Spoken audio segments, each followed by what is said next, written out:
श्रीमद् भागवत गीता में भगवान कृष्ण के उपदेशों का वर्णन है। गीता के ये उपदेश श्री कृष्ण ने महाभारत युद्ध के दौरान अर्जुन को दिए थे। गीता में दिए उपदेश आज भी उतने ही प्रासंगिक हैं और मनुष्य को जीवन जीने की सही राह दिखाते हैं। गीता की बातों को जीवन में अपनाने से व्यक्ति को खूब तरक्की मिलती है। श्रीमद् भागवत गीता की बातों को अपनाने से जीवन संवर जाता है। इन बातों का अनुसरण करने से व्यक्ति के अंदर से क्रोध और ईर्ष्या की भावना खत्म होती है। आइए जानते हैं क्या वो चीजें जिसके बारे में श्री कृष्ण ने बताया है। गीता की अनमोल बातें। गीता में श्री कृष्ण कहते हैं कि मनुष्य को वस्त्र बदलने की जगह हृदय परिवर्तन पर केंद्रित करना चाहिए। गीता के अनुसार जवानी में जिसने ज्यादा पाप किए हैं उसे बुढ़ापे में आकर भोगना पड़ता है।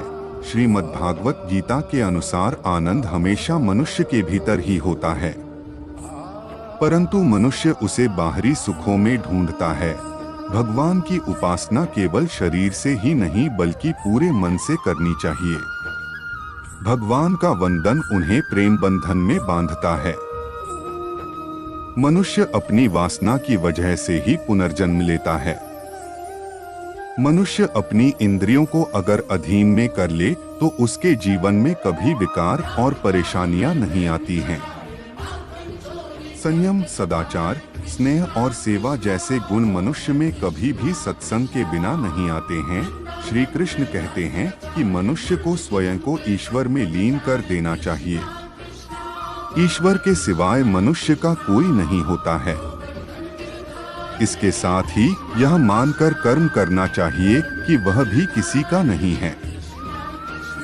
भोग से मिलने वाला सुख क्षणिक होता है, जबकि त्याग में स्थायी आनंद मिलता है। श्री कृष्ण कहते हैं कि सत्संग ईश्वर की कृपा से मिलता है, परंतु कुसंगति में भी मनुष्य अपने कर्मों से पड़ता है। कर्मण्येवाधिकारस्ते मा फलेषु कदाचन माँ कर्मफल हेतुर्भूर्माते संगोस्त्व कर्मणि। अर्थात कर्म पर ही तुम्हारा अधिकार है, कर्म के फलों में कभी नहीं। इसलिए कर्म को फल के लिए मत करो। कर्तव्य कर्म करने में ही तेरा अधिकार है, फलों में कभी नहीं। अतः तू कर्मफल का हेतु भी मत बन और तेरी अकर्मण्यता में भी आसक्ति न हो। ऐसी ज्ञान भरी बातें जानने के लिए चैनल को लाइक और सब्सक्राइब जरूर लेवे।